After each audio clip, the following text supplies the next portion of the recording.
Sometimes life narrows your vision so tightly that all you can see is the chapter you're in. The pain, the confusion, the attachment, the unanswered questions, they fill the entire page until it feels like that's all there is. But the truth is, your life is not a single chapter. It is a living, unfolding story. And sometimes the most powerful act of self-respect is choosing to turn the page. Turning the page is not about giving up. It's about waking up.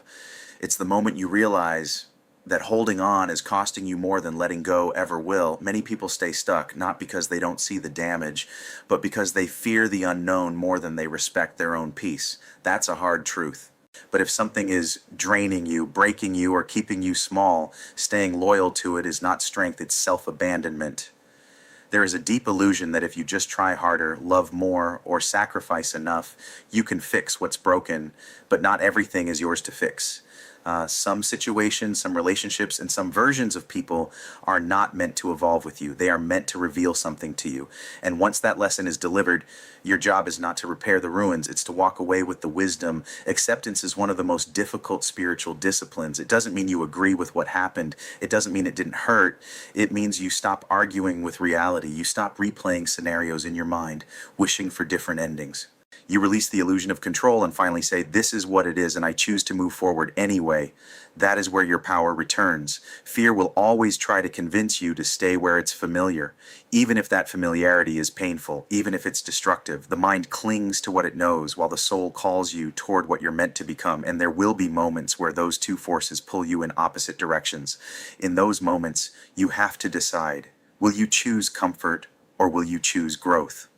Growth requires movement, and movement requires courage, not the loud, fearless kind, but the quiet kind. The kind that says, I'm scared, but I'm going anyway. The kind that chooses healing over history. Because if you don't move, you don't just stay where you are, you reinforce it. Every day you remain in something that is breaking you, you teach yourself that this is what you deserve. And that belief becomes a prison far stronger than any external circumstance. You cannot build a future while constantly trying to resurrect the past. Yesterday is gone. It holds lessons, memories, and sometimes scars, but it does not hold your destiny. Too many people waste years trying to rewrite something that has already been written, instead of picking up the pen and creating something new. Your power has never been in going backward. It has always been in what you choose next.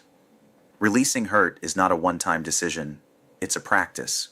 Some days you'll feel free, and other days you'll feel the weight of it again. That's part of the process. Healing is not linear. But every time you choose not to reopen that wound, every time you choose peace over obsession, you reclaim a piece of yourself